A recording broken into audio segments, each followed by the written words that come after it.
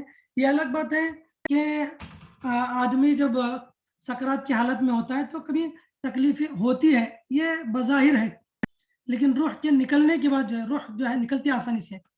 دنیاوی اعتبار سے کچھ تکلیفیں آدمی محسوس کرتا ہے, لیکن کافروں کی طرح نہیں. کافروں کی جو کیفیت اور حالت ہوتی ہے, جو نوعیت ہوتی ہے, یہ ناقابل بیان ہوتی ہے.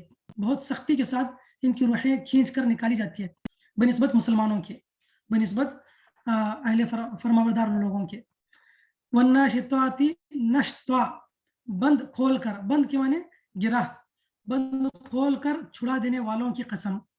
یہاں پر نمبر 5 میں اس کی تشریح کی ہے. نشط کے معنی گرہ کھول دینا, گرہ کے معنی گانٹ, گرہ کھول دینا, یعنی مومن کی جان فرشتے بسہولت نکالتے ہیں, جیسے کسی چیز کی گرہ کھول دی جائے, کسی چیز کی گرہ کھول دی جائے, یعنی بغیر کسی کانٹے, بغیر کٹ کے گرہ کھل جاتی ہے بس آسانی سے. ویسے ہی مسلمانوں کی فرمانبرداروں کی روحیں آسانی سے نکال دی جاتی ہیں. یہاں پر بھی جو ہے فرشتوں کی قسم کھائی جا رہی. والسابحات سبحا, والسابحات سبحا, سبحا یسبحو کے معنی ہوتے تیرنا. میں لکھ دیتا ہوں, سبحا یسبحو کے معنی تیرنا. والسابحات, سبحا کے معنی تسبیح بیان کرنا, سبحا کے معنی تیرنا, فرق ہے دونوں میں. سبحا یسبحو کے معنی تسبیح بیان کرنا, سبحا یسبحو کے معنی, سبحا یسبحو کے معنی تیرنا, تیراکی, سوئمنگ کرنا. ٹھیک ہے, سوئمنگ کرنا. یہاں پہ تشدید شدہ نہیں ہے, با پہ شدہ نہیں ہے, شاید سبحہ نہیں ہے. ہاں نہیں ہے, سبحہ نہیں ہے. والسابحات جو تشدید ہے یہ اس کے لیے حروف شمسی ہے نا, اس اعتبار سے. والسابحات, والسابحات, جی قسم ہے تیرنے والوں کی, تیرنے پھرنے والوں کی. والسابحات سبحا, قسم ہے تیرنے پھرنے والوں کی. یہاں پر بھی جو ہے فرشتوں کی قسم کھائی جا رہی ہے. اس کی تشریح جو ہے نیچے دی گئی ہے, یعنی فرشتوں جسموں کے اندر گھس کر تیر کر جو ہے ان کی روحیں نکال لیتے. سبحن کے معنی تیرنا, سبحن کے معنی تیرنے. فرشتے روح نکالنے کے لیے انسان کے بدن میں اس طرح تیرتے پھرتے ہیں جیسے غواص سمندر سے موتی نکالنے کے لیے سمندر کی گہرائیوں میں تیرتا ہے. غواص کے معنی, غواص کے معنی غوطہ زن, غواص کے معنی غوطہ زن وہ لوگ جو سمندر کے اندر تہ تک جاتے ہیں, سوئمر جو ہوتے ہیں تہ تک جا کر نکالنے والے, موتی نکالنے کے لیے تہ تک جانے والے جو ہوتے ہیں ان کو غواص کہا جاتا ہے. غواص, غاصہ یغوص سے, غاصہ یغوص عربی کا یہ ورڈ ہے, عربی کا یہ صیغہ ہے. تو اسی طرح جو یہ مطلب کہ نہایت تیزی سے اللہ کا حکم لے کر آسمان سے اترتے ہیں, کیونکہ تیز رو گھوڑے کی بھی کوئی بھی سابق کہتے ہیں, یعنی تیز رفتار کے ساتھ یہ آتے ہیں اور فرشتہ جو ہے ان لوگوں کی روحوں کو نکال کر نکل جاتے ہیں. مٹا دیتا ہوں, سبحا والسابحات سبحا. تو یہ بھی جو ہے فرشتوں ہی کی قسم کھائی جا رہی ہے اور ان کی کیفیت بیان کی جا رہی ہے کہ نیک لوگوں کی روحیں کیسے نکالتے ہیں اور بد روحوں کی, بد لوگوں کی روحیں کیسے نکالی جاتی ہیں. یہ اللہ رب العالمین نے اس کے اندر بیان کیا 3 آیتوں کے اندر. والنازعات غرقا والناشطات نشطا والسابحات سبحا. فالسابقات سبقا, فالسابقات سبقا, سبقا کے معنی دوڑ لگانا, دوڑ لگانا. میں لکھ دیتا ہوں, سبقا یسبقو, آگے بڑھنا. سبقا یسبقو کے معنی آگے بڑھنا, کمپٹیشن. سبقا یسبقو, سبقا یسبقو, سبقا یسبقو یہ ماضی مضارع, آگے بڑھنا معنی ہے آگے بڑھنا. سبقت حاصل کرنا,